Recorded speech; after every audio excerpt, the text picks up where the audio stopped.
Welcome back once again to Inside the Pile on a Midwest College Football Podcast, joined as always by Clinton Boring. My name is Ryan Satkowiak.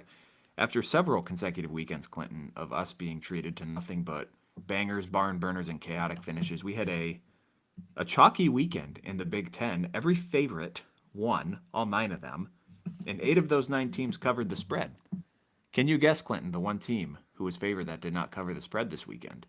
I'm going to bet it's a team that resides in Columbus, Ohio. Yeah, you watched them a lot on Saturday. Yeah, I was there. We'll dive into that shortly. It was cool to see Xavier on Saturday, though. Get to hang out with him, see the Nebraska Cornhusker fans in Columbus. I'd never seen the Nissan Heisman House on a campus before, so that was pretty cool. I mean, it was a blow up, but it was a fun day. I mean, it was a beautiful day for college football. You couldn't ask for any better weather. Today was awesome. Took the boys over to like a pumpkin patch type fall harvest place, and we played there for a few hours. So it was a good weekend. How was yours?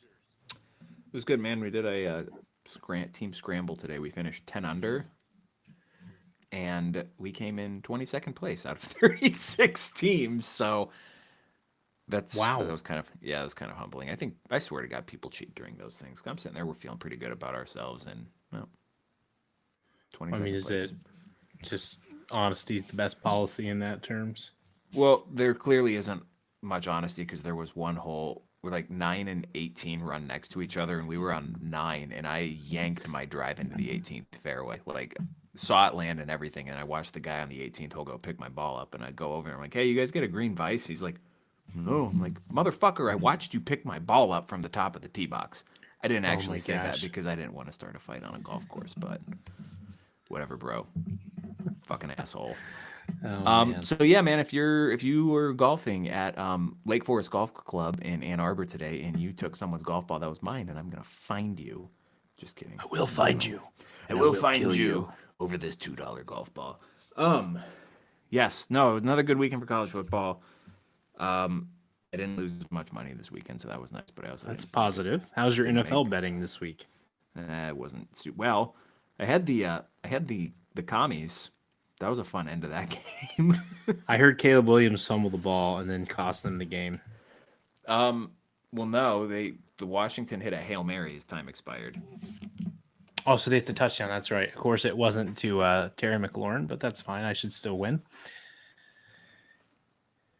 But yeah, NFL Day was just another one I'd like to forget. So let's move back to college football. Your Bengals suck, brother, man.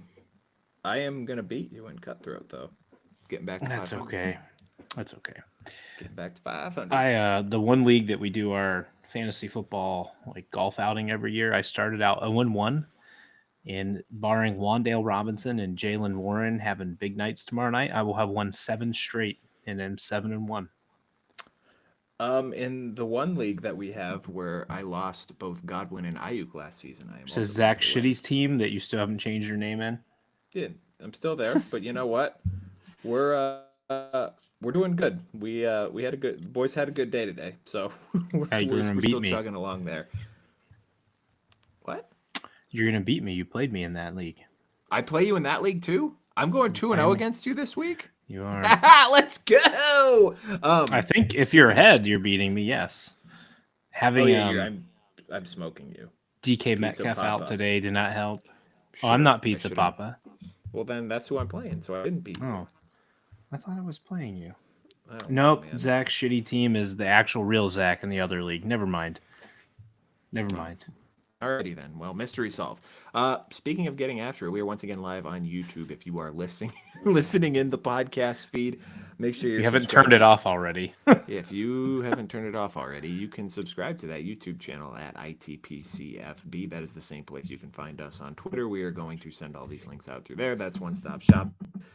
If you're watching us live on YouTube or watching a repeat on YouTube, make sure you're subscribed to the podcast feed as well. We're at Inside the Pylon, a Midwest College Football podcast there.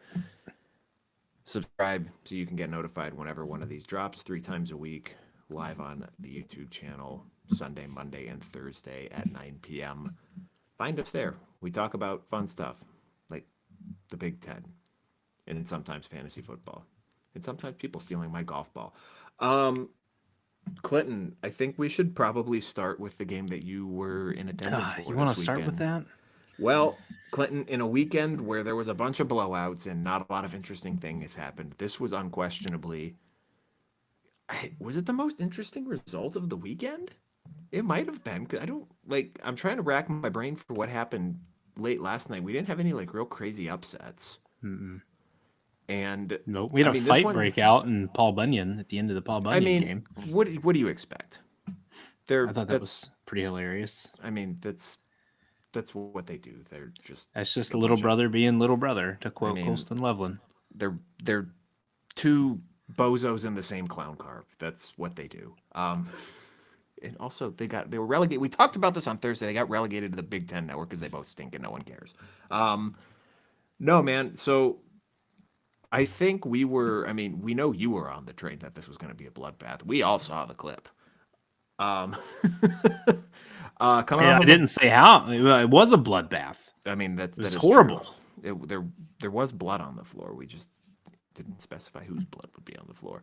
Yeah. Coming off of their first loss of the season and a bye week, I think you and I both expected this to be a hungry, ravenous Ohio State team coming out looking to make a statement, and they did make a statement, and that statement is it time to panic in Columbus? That wasn't a rhetorical question. Is it time to panic, Clinton? No. Let me start off with the good before I get to the bad. Defensive improvements. Again, this was not a top 5 matchup. The defensive line showed up. They had 3 sacks. I called for 4. We were just one under. They had a ton of pressures on Raiola. The DBs looked better in coverage. Yes, that includes even Denzel Burke. Jalen McClain was a true freshman safety who came in to play some rotational snaps for Ohio State. He looked very good. As I predicted, the guy disagreed with me online, but as I predicted, Ohio State moved Downs to ransom spot and Hancock to Downs a safety spot, and then they played Jordan Hancock as the other corner. I'm sorry, Jordan Hancock, Jesus. Jermaine Matthews, getting ahead of myself here. So the defense, I have no qualms with the defense. Yeah, they had some runs they gave up with Raiola, but that's just sometimes a playmaker making plays, right? He had some really nice passes in the game. But the defense, for the most part, they blitzed, they ran defensive line stunts. Instead of just being a base front 4 and just running right at you, they did some different stuff, which is great to get you ready for this week, depending on which quarterback you may be facing, and we'll bring that up here shortly. Now the offense. The only bright spot from this game was Will Howard. That is it. He had 1 pick, but he did everything else about as perfect as he could. 3 TDs. He had 1 bad pick. We already said that. Tate and Smith were longer balls, which we talked about they needed to hit. Then we get to the offensive line. Zin Mahalski got railroaded the entire time he was out there. Nebraska made him look like a high school left tackle. There's a reason in 4 years he has not been a starting offensive lineman for this team. Now, prayers up for the kid. It looked like he got a knee injury in the 4th quarter, so hopefully he's okay. But the offensive line struggled in the run game and the pass game. Henderson averaged 2.5 yards per carry. Judkins averaged 2.9. They're going to have to start utilizing Howard more in the run game, especially coming this weekend. The Huskers, what a bounce-back performance. Mm-hmm. You got ran off the field by Indiana. You could have bunkered or hunkered down for a long winter nap, and you came out ready to go. Their defensive line dominated Ohio State's offensive line pretty much the entire game. As I already said, Raiola hit some really nice passes. He stood in the face of pressure, made some good throws. He used his legs to open up a drive. I know one of them that led to a touchdown for them. Actually, it was the only touchdown they had, right? Because they just kicked field goals. I thought Rob told us their field goal kicker sucked. I think he was 1 of 5 for the season. I think I saw on Twitter before. The dude banged a 52-yarder like it was with 10 yards to spare. Mm-hmm. Yep. As for Nebraska, there was a lot of consternation on the Twitter about that because I think people were saying the same thing. It was actually a 54-yard field goal. Well, I shorted him 2 yards. If Nebraska plays that way in their last 4 games, they're going to win 2 or 3 of those. They are definitely going to a bowl game. They're not missing it. Mm-hmm. So, yes, Ryan, Ohio State did not play well. Coming off a bye week, they should have been better prepared. But in a week where we had Texas had to fend off Vandy, Penn State had to elude the Badgers in Madison. To be fair, that is a top 25 Vandy team, Clinton. This is not This is not the Vandy of your That's college fair, days. but I'm not to the point yet. Ohio State fans. God, I love Ohio State football, but I cannot stand the fans. The fact that I get on Twitter and every single Ohio State fan on there, not the beat writers, but the fans, Ryan Day has to be fired. He shouldn't be allowed to walk off the field. He should be fired. This team sucks. Ryan Day's ruined this program. They're never going to win anything. I'm like, Jesus Christ. You just won a game and you're asking for your coach to be fired. Ryan Day does not run out there and run and pass block for you. Ryan Day does not catch passes for you. Ryan Day does not tackle players for you. My God, use your brain. The guy can only do so much off the field. If the on the field is a problem, some of that has to fall on the players, right? Mm-hmm. You've said it before. This fan base is so freaking spoiled that a guy who has an amazing win-loss record comes out. They have a rough game, probably looking ahead. I didn't think they'd be looking ahead as much. They clearly were some. And here's the other piece I had. If Nebraska doesn't get blown out last week, Ryan, let's say they lose by 1 score to Indiana. How are Ohio State fans having the same reaction to this game? Yes. Do they feel that entitled because Yes. the team who just got blew out that they should have blown them out too? Clinton, But like, that is literally the Ohio State fan condition. it's just, that's a top 10 defense you just went against. Okay, but they don't care. No, that's what I'm just saying. Like, this is because people don't pay attention to this shit, right? So I should listen to the podcast. You would have known this was a top 10 defense you were going against. People, Dan Rubenstein says it all the time. You're not, what's the saying again? You're on your not worst who day. You are on your worst day? And you're not who you are on your best day. I'm getting my thoughts jumbled because I'd like to just scream even more at the Ohio State fans. So clearly this was a worst day scenario for Ohio State.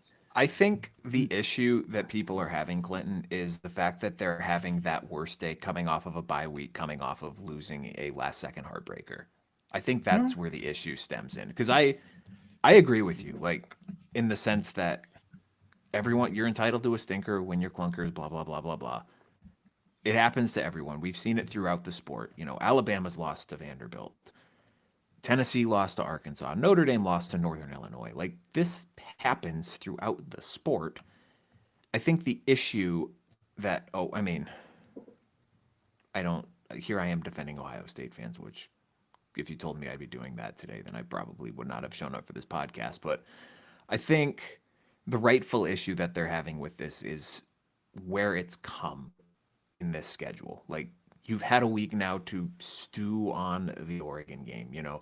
Like, if they beat Oregon, like if that game ended differently, let's say, you know, the OPI never happens or Will Howard gets down 2 seconds earlier and they nail the field goal, which, I mean, you saw the field goal kicker today. There's no guarantee that they would have done that. They weren't going to make that. Like, then it could be one of those situations where it's like, all right, you've been celebrating a top 5 win for the last 2 weeks. You got a big one coming up next week. I could see you looking ahead in that. But coming off that loss and coming off all the venom that was, and I get, like, what you see on Twitter is not indicative of even the fan base as a whole, let alone what they're dealing with in the athletic complex. Like, that's not even, like, registerable noise to them because, like, anyone with a platform who's taken even somewhat seriously was saying, yeah, those are probably 2 of the best 5 teams in the nation, right? It's not like you had, you know, the head writer from the AP or the Athletic or Yahoo Sports or whatever. You didn't have like Dan Wetzel on his podcast being like, God, Ryan Day sucks. They need to fire him. But like, that's the thing that's kind of permeating out there, right? Is the Ryan Day and the big game narrative. It's not like overtly being talked about. I think you still get like a lot of pushback on the Ohio State fans who are like, well, his record in big games. And then people will counter with, well, look at his record overall, right? Like, that's good. There's something to be said for beating the teams that you should beat. But I think a lot of the consternation comes given what we saw from Ohio State the last time out and the fact that they had a week to kind of stew on it. And I like, you lose your left tackle. That sucks. That's not good. Like, that's a very difficult position to replace whenever, but let alone in season 2. But You had 2 weeks to get the other guy ready, and that's what you came up with? So that's the other thing is like they rode with him because essentially they said he deserved a shot. And we're running off how good he looked in spring.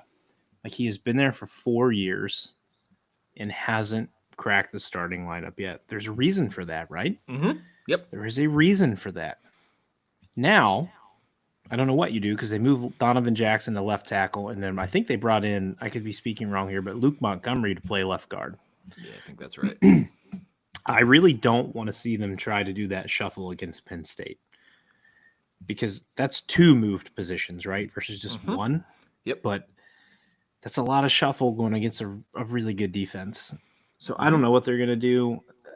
It clearly affected the run game and the pass game. Like Will Howard early in that game couldn't get a ball off because the defensive end was in the backfield as soon as he snapped the ball.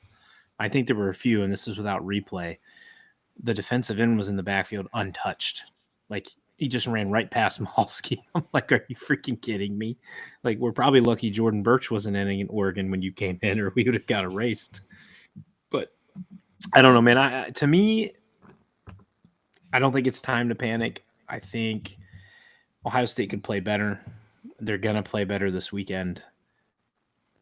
They know how serious of a game this is. But yes, I see the narrative that you should have played better. You had 2 weeks, but maybe that's the problem. Maybe you stewed on the loss too long instead of turning the page, right? As an athlete, you lose that game.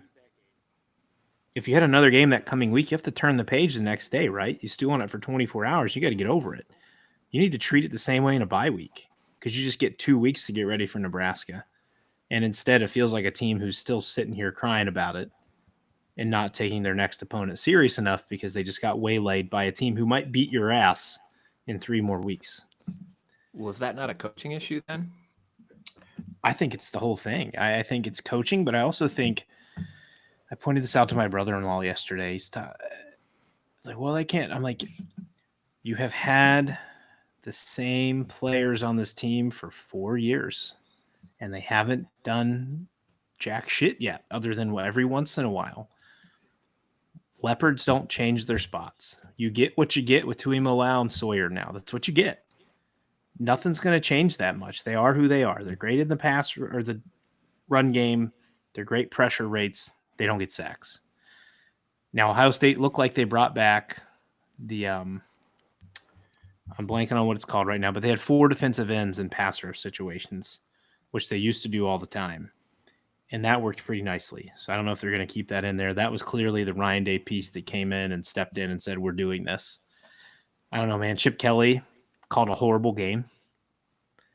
I mean, I don't know how much they're paying him, but I think you or I could have took the NCAA football playbook and called a better game than that.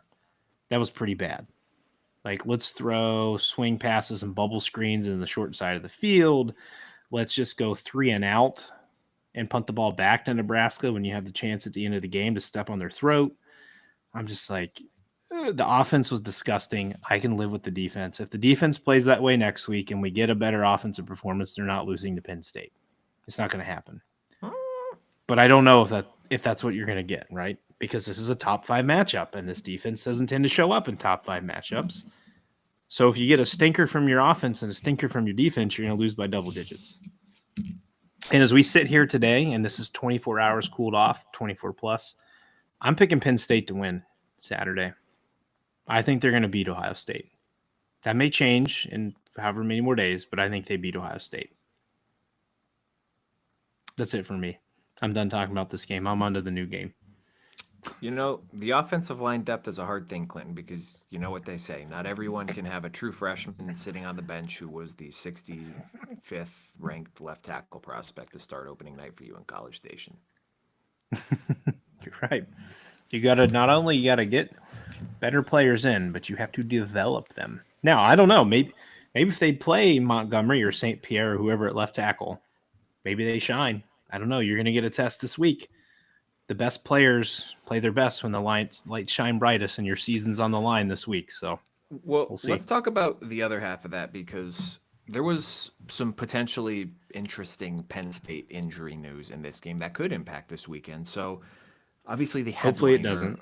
well, obviously the headliner was Drew Allar goes out late in the second quarter with an apparent knee injury, and I don't know that there's been an update on him yet. Beau Pribula comes in. He's had some experience this year, kind of running a more or less a wildcat formation, but with a guy who can actually throw it. So not totally green under the ears, but not also a guy where it's like, hey, you're in a one-score game in Madison, Wisconsin. Go out there and good luck, kid. And they look.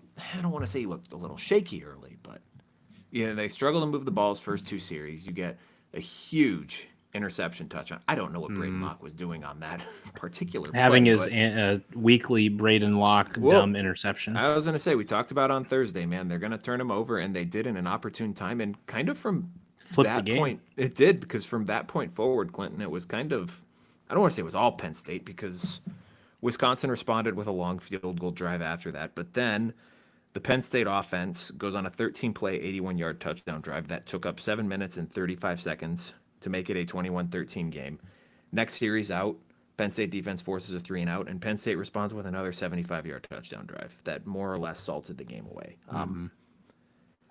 Really gutty effort by everyone involved here. The other bit of injury news was Denia Sutton left the game. I don't remember if it was the second or the third quarter. It looked like a right groin injury. I think it was at the end of the second quarter because he came out. Because he tried to play. He played one play, I think, to start the third quarter and then went out. So I don't know what I would say that's probably the bigger loss given how Pribula looked. I mean, that is a fearsome edge rush duo that they have with him and Abdul Carter. And if he's not at 100% this weekend, maybe that changes the complexion of the game a little bit. I mean, I don't know how to feel about the offense, because once they got rolling, man, they look good, because Pribula can move in a way that, like, I don't remember if I texted this to you last night or the previous Penn State game, but Drew out, like, he just looks unathletic when he tries to run. He just, I mean, he's a big dude, so he looks kind of lumbery, but he doesn't look particularly agile. And once he gets up to speed, I mean, he can run for sure. But with Pribula, that zone read game, that RPO game looks like it has a little bit more juice, which that seems like something that Andy Kolnick likes to do, looking back on their past couple years at Kansas. So that, I mean, that adds an potentially interesting dynamic to this offense. And either way now, that's something that Ohio State's going to have to prepare for, because they just put it on tape. Well, I'm really happy that, honestly, I'm not happy that Allar got hurt. I'm happy you got to see Pribula in an expanded role, right? Because now Ohio State is forced to be ready for both, versus Pribula only came in for a little bit, and then Allar trotted back out or something like that, where you would just, we're going to prepare for Allar. No, you have to be ready for both. I've seen this type of player before. His name was Trace McSorley. Gave a lot of people trouble, but again, kind of came to those big games and didn't get it done. So that would be, if Pribula has to play an entire 4 quarters, it helps he's at home, but this is a different type of game that he'll be playing in. Like, I really think Penn State needs Allar to win the game. I think Pribula may make it interesting. The other injury, though, too, they lost their starting right tackle, Anthony Donko, as well. So they're down a starting right tackle, starting defensive end, and starting quarterback in this game. We'll see what happens. I certainly hope all three play. I want these teams at their best for this matchup. Ohio State's going to be without Lathan Ransom, so they certainly will not have him. So they're down 1. But you don't want to be down 3 key starters in a top 5 clash. That's not ideal for anybody. I was impressed with Penn State. Again, they kind of in a lull, but I want to make sure we give credit when it's due to Wisconsin, right? They battled really hard for essentially till that pick 6, and that pretty much sealed their fate. Even when they got the field goal, I'm like, this game's over. Like, unless Wisconsin can force a turnover, it's over, because they're not going to steal momentum back. Penn State, I didn't note this until I heard it on the live game, was they're the best defense in the third quarter in the country. They don't allow anything in the third quarter. So you saw that again in this game. They took away Wisconsin's run game, and they made Locke try to beat him, and when he did, he threw a pick 6. We talked about the battle of the run D versus the Wisconsin offense. Penn State won that by a landslide. They held the Badgers as a team to 81 yards. Walker only had 59, but it was on 22 carries. That's a pretty low yards per carry. Wisconsin in their last 16 games against top 25 opponents are now 2-14. And Fickle is now 0-5 against top 25 opponents while at Wisconsin. So that's a stinger for Wisconsin. I still think this team moving forward, what are they? Are they at 5 wins? So they need one more to get bowl eligible. They're going to a bowl game. Yep. They're going to get one. Quick addendum, Clinton, to that rushing stat. 15 of those yards came from the punter on a fake punt. So like an actual game action. They ran for... That was a hell of a play though, right? Oh my gosh. It was unreal. He kind of did like that roll left thing and it was going to get blocked. So he kind of pump faked it and then started to roll like he was going to kick again. Saw that there was no one 20 yards in front of him and he just took off. And that was pretty impressive athleticism from a punter, not to trip and fall on his face. Very good athleticism, very good spatial awareness, all around. So that is Atticus Bertrams. We got two Atticuses. Atticusai? Yeah. I don't know. Some workshop. It was plural. It was a fun game to watch. We got 4 quarters out of it. We did. I enjoyed it. It was in a day where Saturday wasn't as impressive as the past 2. This was a fun game to kind of have the nightcap on. Mm-hmm. Yeah. No. It was a full game of game pressure, even though we end up getting a 2-score game here. The last Penn State touchdown, I want to say, came with like 3 minutes left in the fourth quarter, something like that. Yeah, and then Wisconsin drove it down the field, 15-play drive, and they turned it over on downs at the Penn State 15. Gotcha. So, yeah, full 4 quarters of game action here. Again, Penn State covers the spread. I said they'd cover the spread. Clinton didn't say they covered the spread. Good for me. What was that, the only one I lost this weekend? No, we both lost Ohio State. Yeah, and we both lost Michigan State, too. Want to go there next? Hell no, we're going to talk about that at the end. Who cares? Let's go. Let's talk about the other 2 ranked matchups in this area. First, we'll go to the number 1 team in the country, Clinton, the Oregon Ducks, 38, Illinois 9. This one was pretty much over at halftime. The Ducks it was over. I would say after the first 2 series, right? They were 14-0. Yes, and then it was 35-3 at the half. So for all intents and purposes, this game was over then. The only thing that was in doubt the fourth quarter was Illinois went on a couple of drives and turned it over on downs or interception-wise to potentially cover the spread. But no, man, this was a big game for Oregon, obviously it being a ranked matchup with them having to travel to Ann Arbor next week. And, that one, you don't get as much of that kind of letdown because of how Michigan has looked this year. Not as big of a game as we thought as it would be in the preseason, but potentially interesting matchup given that Illinois has been a good team this year, man. And one of my big pet peeves in college football fanhood is when you get a game like this, when Illinois comes in, and there's, we kind of talked about this a little bit on Thursday that, okay, they have these ranked wins against teams that are no longer ranked anymore. They're 6-1, and you're kind of like, are they good? Are they not good? And then they come and play a top 1 team like Oregon and get their ass beaten. Everyone's like, oh my God, these guys suck. I'm like, well, no, this is kind of what happens when the bottom 120 teams in FBS play a team that's legitimately a top 5 team, is you get your ass kicked, and there's no shame in that.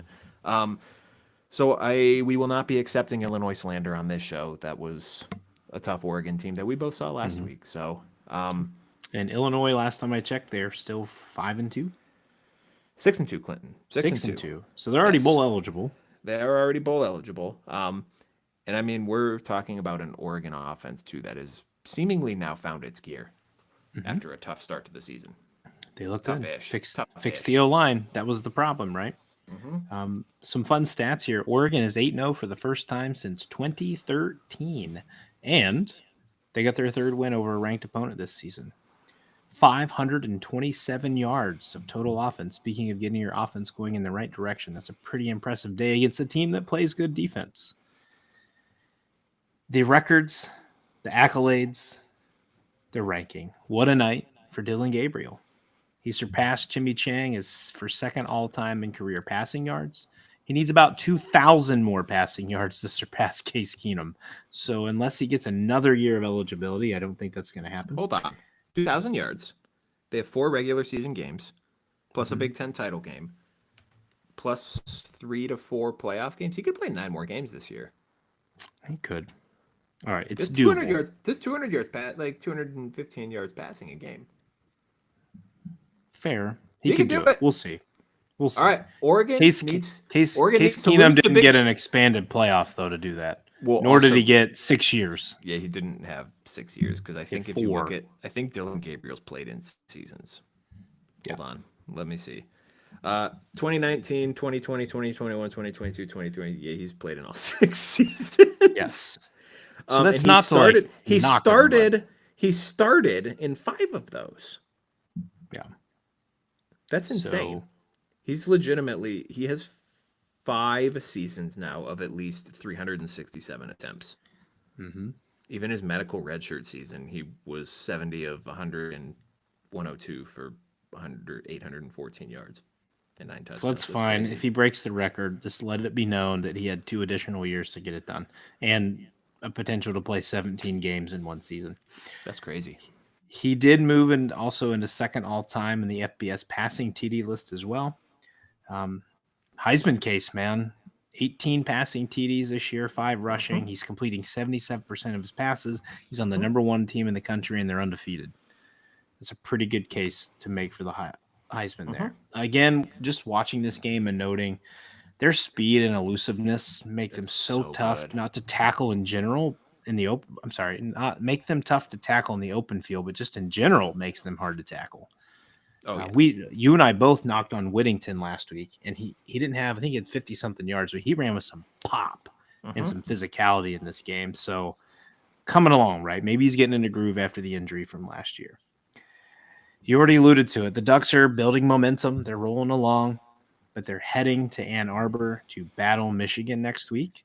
A Michigan team that maybe found a little something on their offense this week with the no huddle. Now, the problem is when you run no huddle against a really good team, that could go really bad for you. Yeah, we'll get to that when we get to the game. But, Illinois, hard fought game.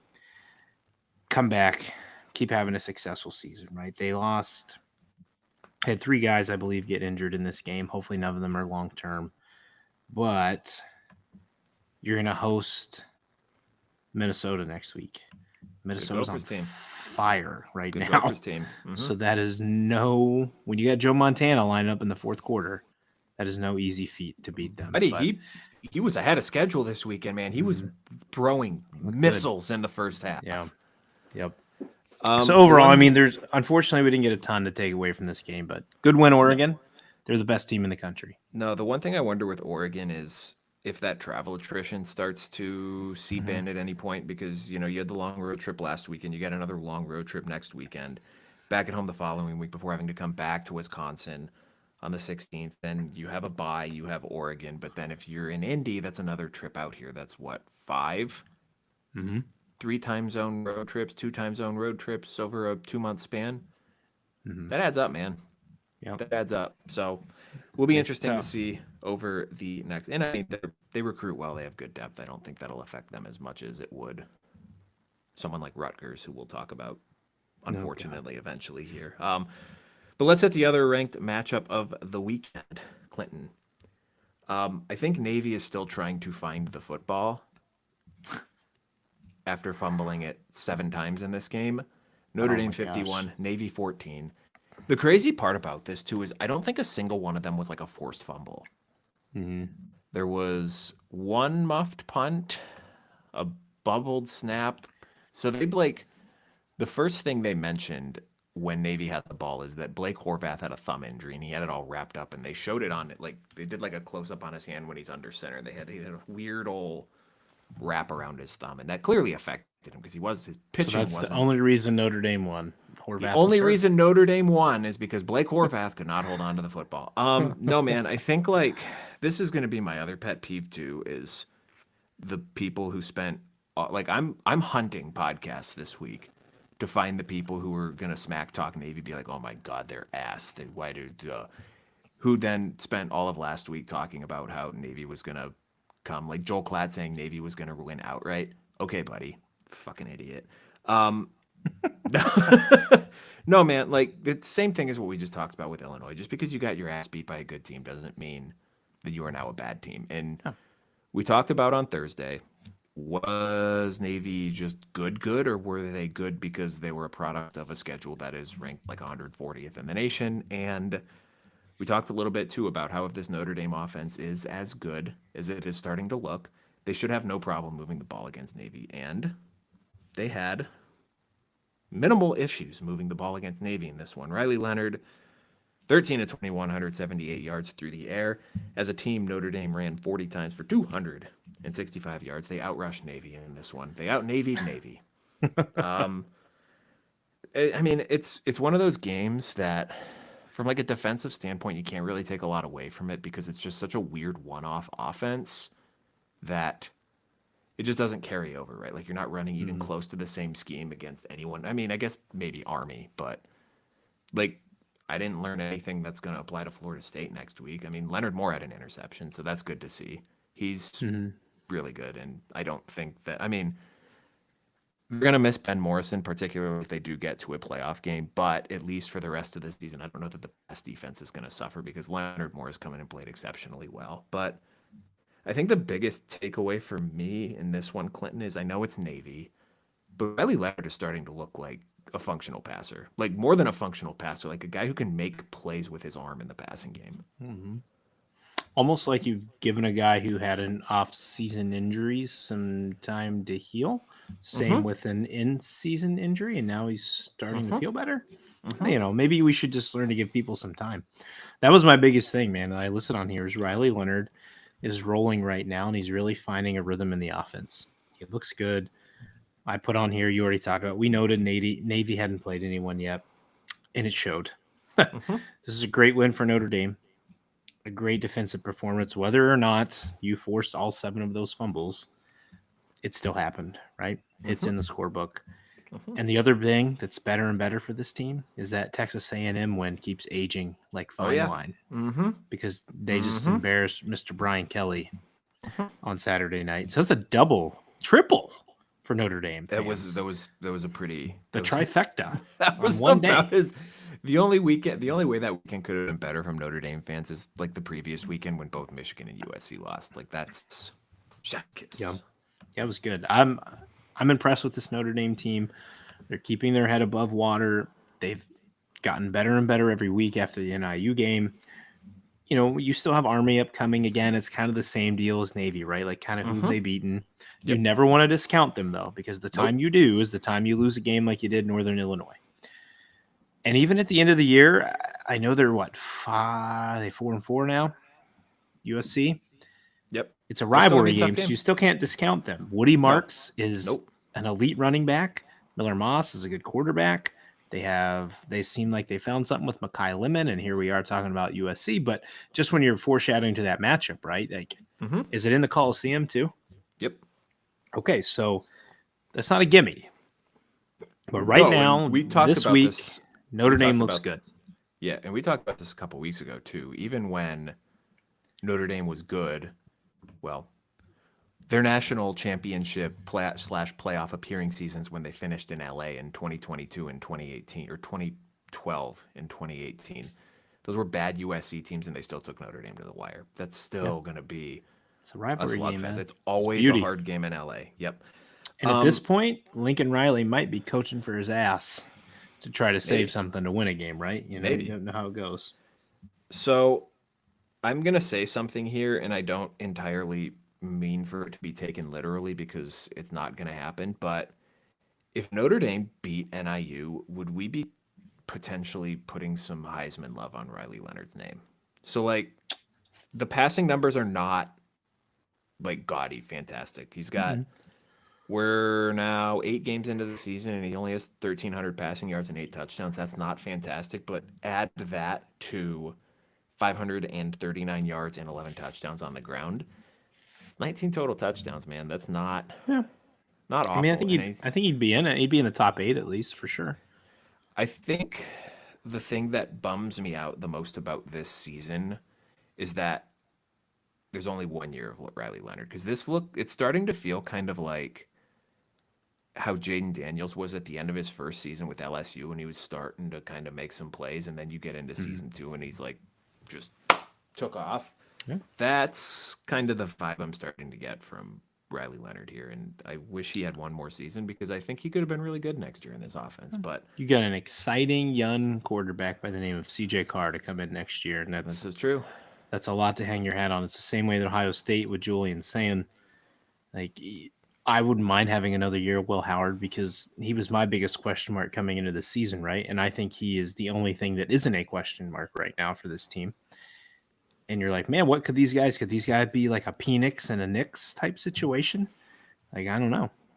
But props to Notre Dame. They look good. They're rolling good. Just focus one game at a time. Don't get clipped. I am fired up for the first playoff rankings to come out next week. Is it like this coming week or the following week? No, it's on election night when we're all dying, and yeah. Spicy.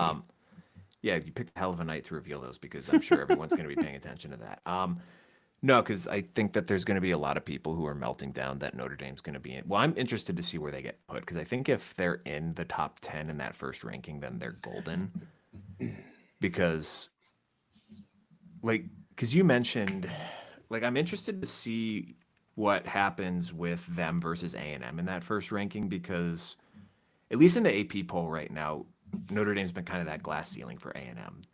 And I think Notre Dame's 8, A&M's 10th. And I saw people on Twitter being like, well, the only reason they jumped Notre Dame that high is so they could jump A&M that high. Because I think the pollsters have kind of been like, all right, well, we can't put A&M over Notre Dame because Notre Dame beat them. But I wonder if the playoff committee is going to do the same thing. Wait until the playoff committee puts A&M ahead of Notre Dame in their first rankings. It wouldn't surprise me. We may have to do a live reaction election show night just to see Ryan's thoughts on that. It's one of those things that I am not going to get too fired up about it because even if they both, if we're talking about A&M at 10-1 and Notre Dame at 10-1 going into that, well, let me phrase it this way. If they both finish 11-1, I think heading into conference championship weekend, A&M was going to be ahead of Notre Dame anyway because they'll have finished with a win against Texas. Yum. Plus the win against LSU. But otherwise, their schedule so far, they beat the crap out of Missouri and they got a bump from that. But Missouri stinks. And I mean, however, they're still somehow in the top 25. I don't understand that.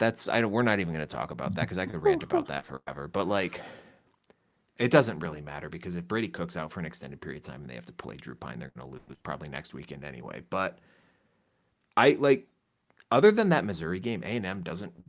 Well, I guess they have the LSU win that they can hang their hat on now. But they don't really have another huge win to hang their hat on. So I don't know from a resume standpoint if you can sit here and say, well, yes, A&M should be ahead of Notre Dame at this point in time. But I figured by the end of the season, if they both kept winning, that's where it was going to head anyway. So it's impossible to get fired up about the early rankings because they're so fluid and they change every week. So I'm not going to get that fired up about it. But it will be informative on if they already have Notre Dame in the top 10 in a week and a half, then I think there's a very good chance Notre Dame can host a playoff game with winning out. Certainly. Which would lead me to have to make some interesting financial decisions around Christmas time. Speaking of USC, well, that was a really bad segue that we're 5 minutes off the USC talking point. USC 42, Rutgers 20. The Rutgers free fall continues. I think we both kind of saw this one coming. I don't know if they're going to win another game, Ryan. I don't know if they're going to win another game either. But we also called the attendance too. Oh boy, that was. I don't know if it ended up filling up. I kind of fell asleep halfway through the game, but I saw Ryan Abraham's tweet 10 minutes before kickoff, and there was about 3,200 people there. There was more than that, but it did not look half full. The announcer said 63,000, and I saw some USC people call BS on that. They said there's no way. Yeah, anyway, that's not the important thing. The important thing is Woody Marks had 3 first-half rushing touchdowns. He is really good. Finished 15 carries, 94 yards in this one. Also had 5 catches for 48 yards. He's up to 755 yards on the season, Clinton. He's been good. Miller Moss back on the horse, 300 yards passing, 2 passing touchdowns. One of those to Mekhi Lemon, who had 134 yards through the air receiving. I don't know, man. I didn't really, like I said, I fell asleep halfway through this one when it was already 28-9 or whatever it was. So I don't know if you had anything grand noble that you wanted to take away from this, but this one went pretty much how I thought it would. Lemon also had a big kick return this game. He had an 80-yard kick return, which set up marks his second TD run. It kind of got a feeling like deja vu in the third quarter when Rutgers cut the lead to 28-20. However, this time the Trojans avoided a collapse. They were able to finish a game. Now, this is probably the worst team you've played in all of those late game collapses, but the defense. I don't know, man. Maryland's kind of bad too. Yeah, that's fair. Trojans had a season-high 4 sacks. Danton Lynn cut his teeth at UCLA with being able to get sacks and attacking the quarterback. Well, here we go. It's a season-high 4 sacks for them. They held Rutgers to only 20 points while having 4 starters out for this game. I texted you early on Friday. I'm like, hey, USC's missing 4 starters on defense for this game. This is going to go great. Rutgers, though, man, let's talk about their defense. It's pretty poor. They've allowed 119 points in their last 3 games. They had 0 sacks in this game and 1 TFL. They gave up 8.7 yards per play to USC. You damn near gave up a first down every single play. That's not great. Kaliakmanis, I think, had a pretty solid game in this one, though, and so did Monungai, but I don't think it matters because your defense is so bad. Yeah. And for Rutgers, it doesn't get any easier. I believe you get a bye week, and then you're going to host probably a Minnesota team coming off beating Illinois next week, which would be 4 in a row for Minnesota. They've won every game since they played Iowa, right? Or was Michigan after Iowa? Regardless, they could be 6-3. Was after Iowa. Yeah, let me. But they're a hot team. USC is going to go on the road next week to head to Washington, so they'll get a good little test there. Yes, they will. Right. Yeah, they were after Iowa. It was after Iowa. Yeah, so that's okay. Still fascinating in the season for USC. 4 games to go. At Washington's going to be a tough one. Again, I guess we'll talk about that one next. But Washington gave Indiana a pretty good game. I get it was David Jackson, not Curtis Rourke, but they've been playing well-ish this year, and that's always a tough place to play. Then you're hosting Nebraska. That Nebraska team, I mean, depends on which one shows up. Depends on which one shows up. The one that showed up last week, good chance that they give USC a game. USC. One that shows up against IU, probably not. Should beat UCLA, but again, rivalry game, end of season, weird things happen, and then you finish the season with Notre Dame again, rivalry game, weird things happen. Who knows, man? I think this weekend might be indicative because I think, like, if you lose that game to Washington, then heading into the bye week, then it's like 5-4. Are we going to make a bowl game? What's going on? Do we even care? But if you beat Washington, okay, well, maybe we end the season on a little winning streak here. We got a chance to ruin some seasons, and I don't know. It's just it's fascinating, but for like real sicko reasons. Like, I want to see how bad this could possibly get type of reasons. Not like they're still a good team, right? We make fun of they're the best 4-4 team in the nation, but they're still good enough to get any of these teams remaining on the schedule, including good enough talent on that team. Yes, right. Any one night, this is the team. People want to bash LSU. Here we are, an LSU podcast again. That's still a good week 1 win, man. Yep. LSU has 2 losses, both to ranked teams. Well, USC was ranked at the time. Not now, of course, but that's a good-looking win for him. Ranked-ish. Well, Clinton, but who has LSU beat other than Ole Miss? I don't actually know. Got to beat your schedule, right? You can only play who's on your schedule. This is true. Yep, their only win of consequence. Well, I guess South Carolina's pretty good too. Speaking of which, you can only play who's on your schedule. Indiana has played everyone, and they're 8-0, and they haven't trailed in a single game yet. I wonder, like, there's no way that you could have gotten someone to give you action on that, but I wonder what kind of odds you could have gotten on Indiana not trailing through 8 games in the preseason. Because that's insane. That is the most insane stat of the season. Would you have been able to retire? 0 early? Yeah. There's no way. Like, there's no way that, like, that's like such a long shot. I don't even know. It'd be crazy. Yeah. I need to find someone who's an odds maker who could tell me what. But like that's just like such a niche bet. There's no way that you can even have found someone who would have let you make it. No, man, they're winning games in different ways too, which Mhm. I think is the most encouraging point if you're an Indiana fan is, you know, a lot of times this year, I mean, really mostly through the first 7 games, is they were winning with offense. Not to Mhm. say that the defense was an idle passenger not doing anything. They're playing good defense, but I mean, you're struggling a little bit early in this game. You get a pick six midway through the first quarter, kind of lights you on fire a little bit there.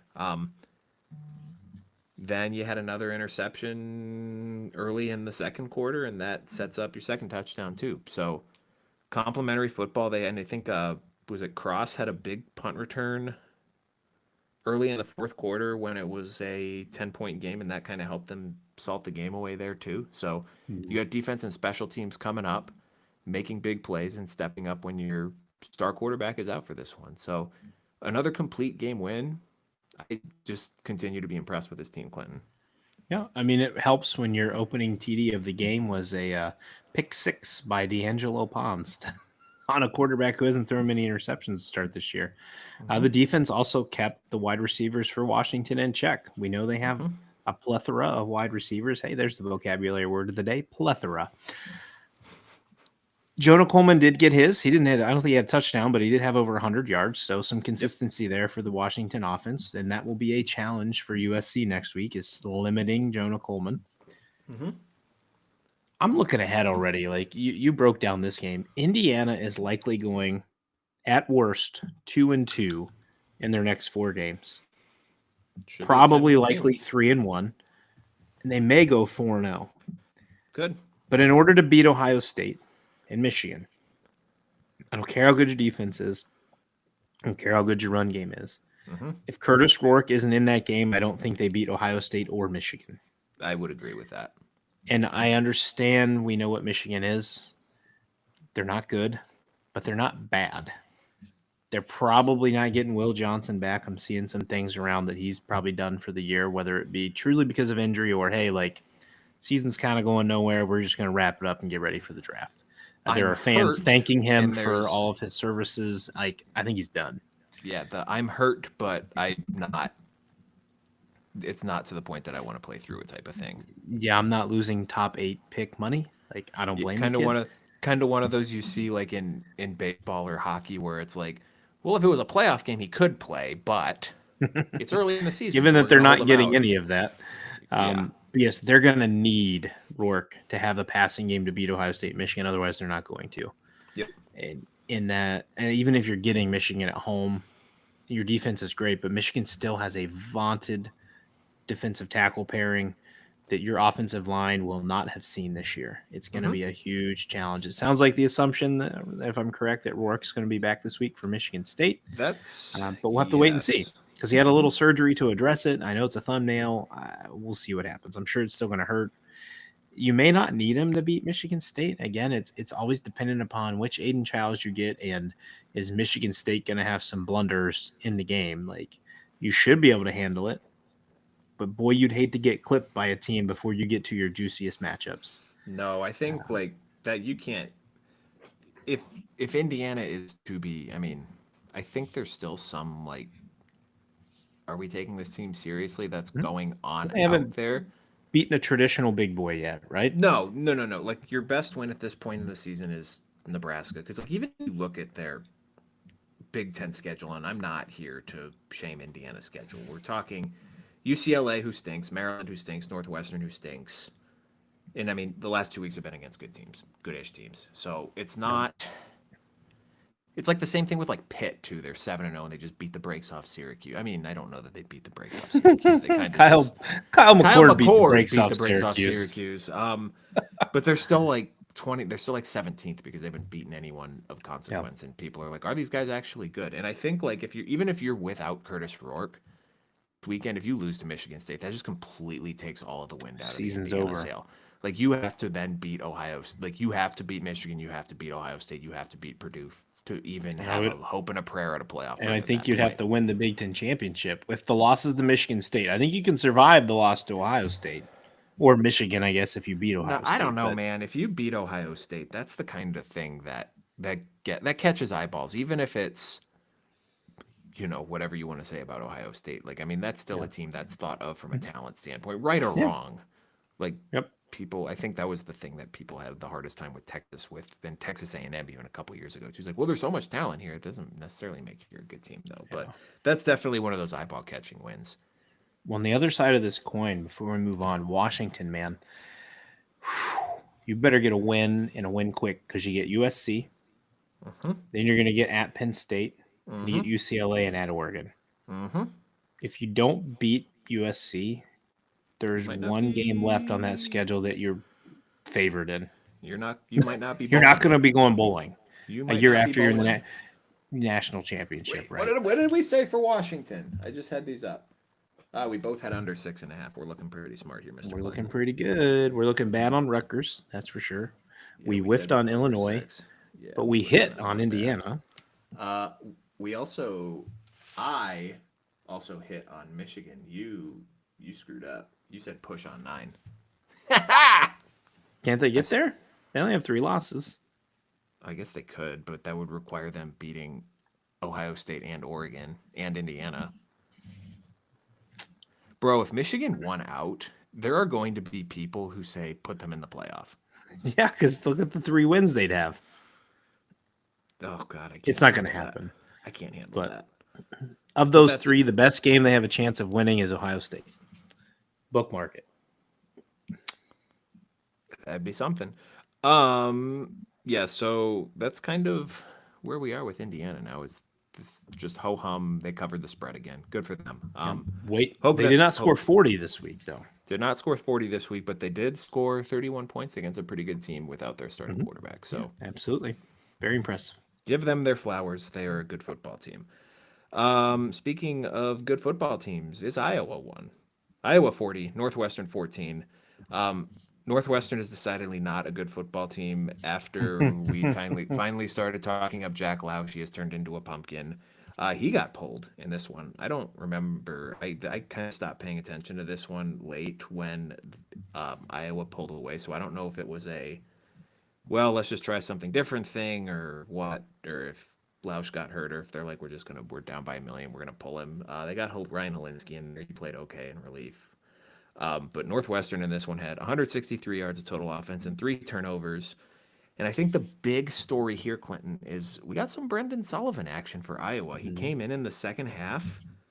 And, I mean, granted, there was some defense and special teams aiding this one as well. But we went into halftime. It was 12-7. By the end of the third quarter, it was 40-7.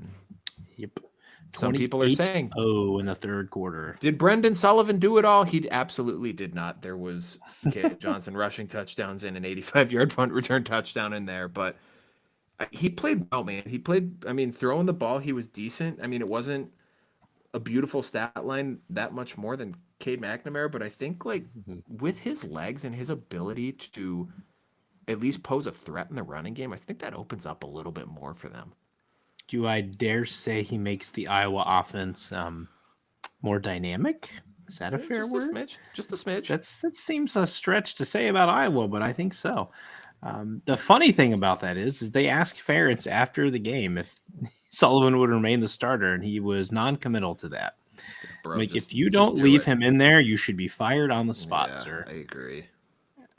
But yes, it finally happened. Sullivan replaces McNamara. The offense rolls a little bit more. Let me see here. What did I have? There it is. Iowa has hit 40 points, scored over 40 points 3 times this year. They've scored over 30 5 times.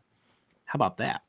Decent. This offense is definitely improved. Now, maybe not in their biggest games, but in their standard games, they are definitely improved. Ryan, quick question. Did you cut that clip? 9-win Iowa is still on the table. Yes, I did cut that clip, Clinton. So I just wanted to say, Caleb Johnson keeps on rolling. Go ahead and hit it. Oh.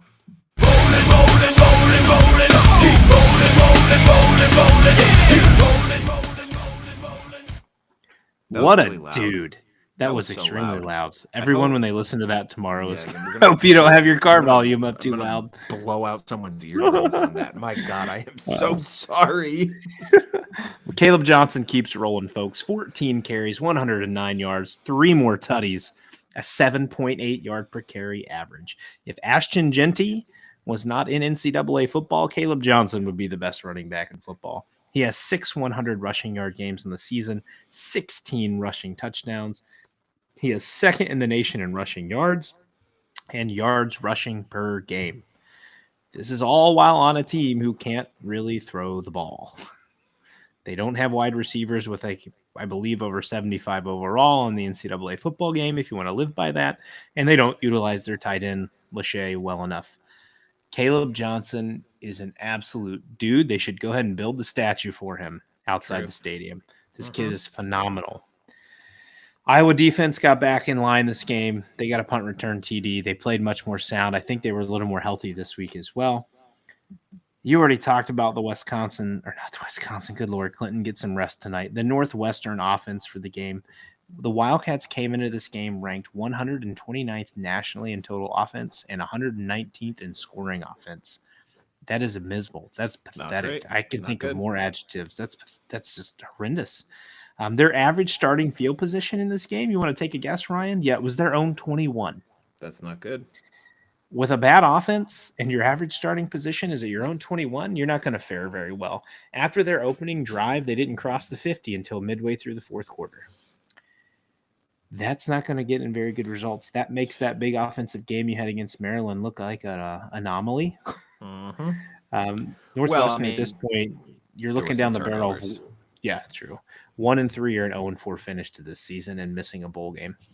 This team is, we had some juice with them a few weeks ago, and the cup is empty now. It's not looking. The cup is not runneth over. The cup is empty, drained, dumped down the sink drain. I can't buy Northwestern or Rutgers anymore. Yeah, buddy, the over on that 4.5 wins isn't looking great. Did we both say over? Yep. Oh boy. Blew that one. Whoopsie. You know what we did say, though, Clinton, is we both said over 5.5 on Minnesota. They get to 5-3 with a dominant 48-23 win against Maryland. They were up, Clinton, 34-10 at halftime. They had scored 30 points once previously this season. They had 34 points at halftime.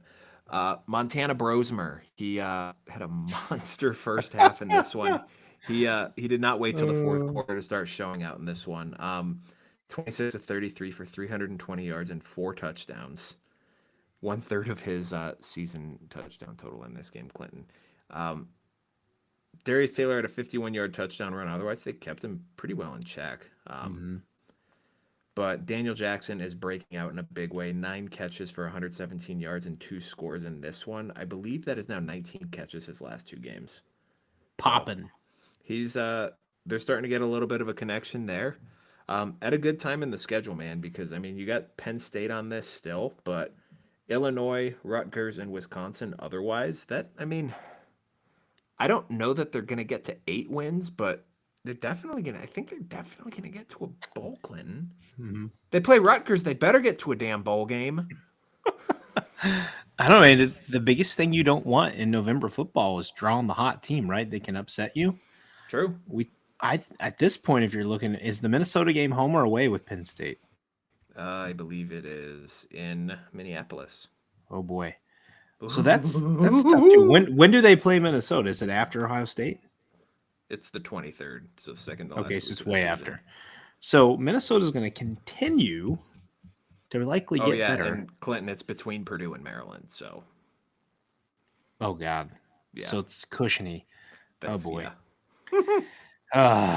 Yeah. So I don't know. They're riding the hot train. This could not be a story of 2 teams going in opposite directions. That is a perfect scenario for that. Minnesota trending up, Maryland trending way down. Minnesota's 48 points is the most points they scored in a conference game since 2019 when they beat Maryland on the exact same date of October 26th, 52-10. Damn. The Gophers defense. Don't forget, you got to bring the D every week. The Gophers defense has only allowed 5 passing touchdowns on this season. That's pretty good. They have a conference. Woo! They have 13 interceptions. Our boy Coy Parrish got 5. his third INT in the past 2 games, though. He now has a conference best 5 picks, It's good. which is the most ever by a Minnesota freshman football player, and he's That's now crazy. just 2 behind the program record. Damn. As we said in the preseason, this kid's going to be special, and there was a reason Ohio State was trying to flip him, right? Like they saw it, they knew it. This kid is the next elite Minnesota safety. I hope he stays there because there's going to be some bags thrown this kid's way after this. No, he's going to stay. You already said it. Maryland fell down early. This game was pretty much over.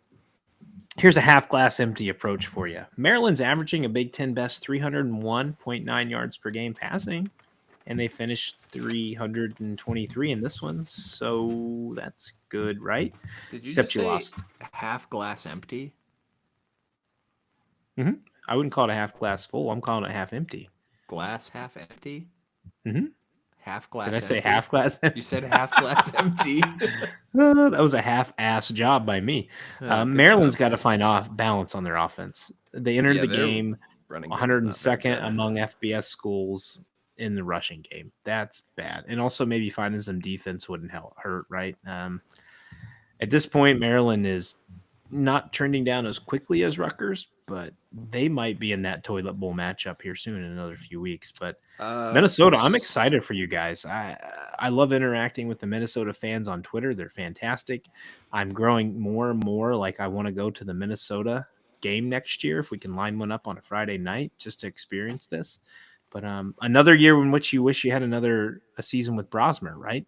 Just to see what he could do as he's developing. But I believe he is done after this year, right? I think that is correct. Someone correct us if we are wrong. Maybe they get a little Diego Pavia magic next year or something.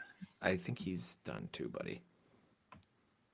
No. I'm just saying a player like him brings that magic, Gotcha. pulls some upsets, things like that. But no, impressive win for Minnesota. Maryland, I'm sorry. You're the terrible Terps right now. Is it MJ Morris time for Maryland? Look pretty. I mean, is it like he did? But Billy Edwards it's not like he's playing bad. Are you just trying it to get a different spark? Right? There's nothing left in the season. You're not going to a bowl game, most likely. It's the same. It's the same question. I don't remember who we were talking about. I don't know if we just put him in because the game was over and they're like, "Go see what you can do," or if I don't know. We'll find out in due time. I'm sure Jeff will have something on the Twitter. To wrap us up, Michigan 24, Michigan State 17. I don't know what it is about this game in Michigan Stadium where everything just becomes unhinged at the end of the game, because it was 2 years ago when there was the tunnel brawl and like 10 people got charged with a crime and Michigan State got fined $100,000. There was some more nonsense going on at the end of this game. You guys stink. Just go back to your goddamn locker rooms. My God. Whatever, dude. It was all Michigan State early in this one. I thought that Michigan was going to get clowned in this one, man. They had they ran 4 plays in the first quarter. Mm-hmm. They went 3 and out, and that was sandwiched between 2 very long Michigan State drives. The first one, they got down to the 2, I think, and they looked like they were going to line up to go for it. They took a false start penalty, and then their kicker missed a chip shot field goal. Shanked it. After he set a program record for field goals last week. Yeah, it was the old announcer jinx. Oh my gosh. Michigan finally got something going late in the first half after 3 punt drives. A 10-play, 64-yard touchdown drive, but then they missed the extra point. LOL. And then bad Aiden Chiles showed up, Clinton. They I think got a fumble. Yeah, there was 23 seconds left. They got a 14-yard run, and I think that kind of changed the calculus for them a little bit, where they went from, okay, we're just going to run this clock out to, oh, shoot, maybe we can get some points here. I think they had 2 timeouts. And then on the very next play, strip sack by Josiah Stewart, gives Michigan the ball at the Michigan State 34-yard line, and they got a field goal. And that was kind of a big turning point in this game because Michigan got the ball to open the second half. Long touchdown drive to go up 16-7. And, I mean, Michigan State countered quickly with a field goal, but then, I mean, they kind of traded punts. Michigan scored again. I don't know, man. was just a weird game. It's kind of a sloppy game, it felt like. And I don't know if there's a ton of turnovers. I was semi-falling asleep, and that's not because I was bored, but because I was tired as hell. You mentioned it. Michigan State had a shot to essentially put the nail in the coffin early. Should have been up 14-0. You botched the field goal. It's just like you talk about those signs. Like when certain things go like that in a game, you know it's just not your night. Well, I and figured, it's not going to happen. Right after this fumble, too, I'm like, yeah, that's probably it for this one. Yep. Too many missed opportunities. To be able to win a game in a rivalry, you have to capitalize. It doesn't, again, we've talked about this, it doesn't necessarily matter with the records. If you guys are similar, you have to capitalize on every opportunity you can, especially knowing that Michigan still has a good defense. I mentioned it earlier. They found some rhythm. It was their first 3 drives. They had 37 yards of offense. And the 4th drive is when they found the no-huddle offense. And they moved the ball. Now they moved it on Michigan State, who is a respectable defense, not a good to elite, but respectable. Orji was really effective in this game with his legs. The problem is you're playing the Oregon Ducks defense, and all of their players are just as fast as Alex Orji. So I don't know how that's going to work out for you next week. I'm intrigued to see if they continue building upon this no-huddle offense. But again, the no-huddle offense, we saw it in the Chip Kelly days of Oregon and in the Eagles, especially in the NFL. It works well for you until it doesn't. And then if you're 3 and out and off the field, your defense lives on the field for the entire game. It's one of those things that it almost has to be like you use it in a spot. Like it can't be your entire thing. Yeah, but Michigan's so desperate right now to catch something. Like I feel like they're going to want to overutilize it. Well, so here's the other thing too. Is like I know, like okay, Michigan gets a win. Are we going to start feeling positive things for them again? We're of mind that Michigan State is a pretty average team, right? Like, I mean, they're not bad, they're not good, they're competent, I guess. Kind of where they should be. Statistics in this game were pretty evenly matched, maybe even slightly favoring Michigan State in this one. 18 first downs to the Spartans to 17 for Michigan. Michigan State 8 of 15 on 3rd down. Michigan was 7 of 12, both pretty good there. Total yards in this one, Michigan State 342. Michigan only had 265. Where this one was lost for the Spartans, Clinton. Penalties, Michigan had 0. Michigan State 6 for 35. We just talked about that one false start penalty that maybe potentially cost them 7 points. Definitely cost them 3 points. And then that one turnover at the end of the half was I don't want to call it a backbreaker, but that was a pretty big momentum swing there, right? You go from, hey, we're driving, maybe we could at least get a field goal to make it 10-6 before halftime, to all of a sudden you're down 9-6. Michigan gets the ball and they have all the momentum. So I don't know that this necessarily changes my thought process on either of these teams at all. I think I mean, we picked Michigan State to cover, and I mean, they almost did. It was a 5-point spread. But they got a tough end of the season. I mean, you got Purdue and Rutgers on here. You should get to a bowl game. You should go 6-6 here. But that was our goal for them at the beginning of the season. Get to a bowl game. Get to a bowl game. We both pushed on 5, so I think they're definitely on schedule for that. And I mean, if you hit a bowl game, then you're ahead of schedule. So doesn't necessarily change anything with that. And then with Michigan, I mean, you have Northwestern on the schedule, so you at least should get. I think if Michigan lost this game, we'd be having conversations about whether or not Sharon Moore is getting a second year, because I don't think they would win 2 of their last 4 games needed to get to a bowl game. Getting one of the 2 rivalry games, pretty important, right? Yeah, for sure. Yeah, it allows you to at least puff your chest about something, because there's not going to be a lot of chest puffing the rest of the year here. I don't know, man. Maybe they shock Oregon. Maybe they beat Indiana. Maybe they beat Ohio State. I don't really know. Anything can happen. Nothing would surprise me anymore. But at this point on Sunday, I don't think they beat Oregon, but I think they shock them in a way and give them a battle. I think it's close. I don't know what the line is right now, but I think they can keep it respectable. 10 points or less. The thing is like, the thing that's made Michigan so good the last 3 years is that dominant offensive line, and they don't have it. And if you don't have it, like your path to like Michigan last year would have bullied Oregon into a pulp. Like this year's Oregon team, last year's Oregon team, either one would have bullied them into a pulp. Just beat their face in over and over and over again. And I don't think that they are going to be able to do that on either line of scrimmage. I think some of it is Gabriel's just riding high and hot right now, and Michigan's D-line has the potential to wreck the game. They still have good defensive backs. They can make an interception here or there. Who knows? Maybe Will Johnson is out there next week. We don't know what the injury is. I don't think so. Right now, Oregon is a 15-point favorite. I think I'd probably have to go with Oregon at this point, but I think Oregon is easily going to. I actually am going to throw a little bit on that right now. It wouldn't surprise me if somehow Michigan made this a game late, though. We'll see. Depends on which team shows up. I just don't think they can move the ball enough for that to be a thing.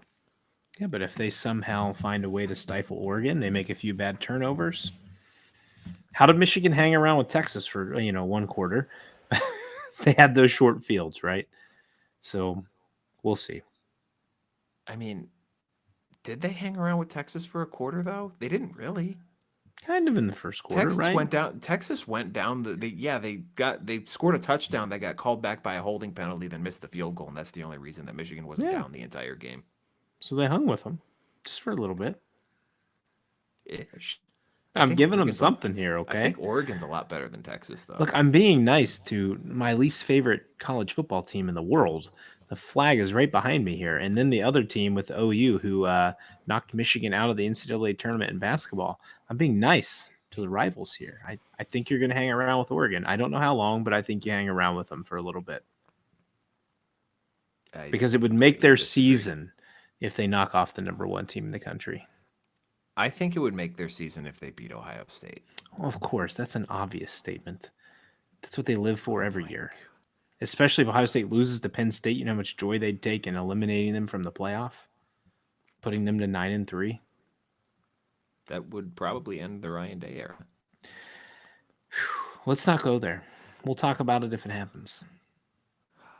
I'm going to try to speak. We almost spoke the live show into existence. We're going to try to speak that one into existence. I texted you, and midway through the game, I'm like, we're going to be doing a live show tonight. And in my head, I'm like, I don't want to effing do this. I don't want to do this. I was in a great mood by that point. I was fresh off It's because you guys beat Navy. I mean, come on, it's Navy. Up like 42-7 in that game at that point in time. Whatever, it's just Navy. I don't care. It's a ranked win. That's what it is. That's a great win. 7-1, the longest win streak of the Marcus Freeman era. They have won 6 straight games with 60% of their projected starting offensive line out, and their average margin of victory in those 6 games is like 5 touchdowns. So, do they play another MAC school though? That's the question. Is Florida State a MAC school? Transitively, Notre Dame is the best team in the SEC, and like a middling MAC team at the same time. That's hilarious. That's all I have for today, unless you have anything else you wanted to.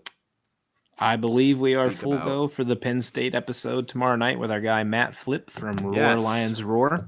So it should be a fun episode. It'll be kind of similar to what we've done the past few weeks. Talk about Penn State up to this point. See if he's got any ideas on the injuries that we talked about today. Maybe do a last-minute touch-up on the Wisconsin game outside of the injuries, and then we're getting ready for the matchup of the week. Ohio State, Penn State locked into battle for a top 5 matchup this weekend. Happy Valley. Yeah, should be a good one. You guys won't want to miss that one. Matt's good people. We had him on for our Penn State preview, and he gave us a lot of good info. So we're looking forward to that tomorrow night. It's topical because not only the big matchup, but also maybe we'll hopefully have some injury news. I don't know when James Franklin normally does his weekly media availability, so maybe we'll get something out of that too. But we'll be back 9 o'clock Eastern tomorrow night if you guys are tuning in live, and if not, we'll be in your podcast feed Tuesday morning. So we'll see you tomorrow night. For Clinton, I'm Ryan. Peace out. See you. Fuck, I'm tired. I'm ready to go to bed. I think I got to poop.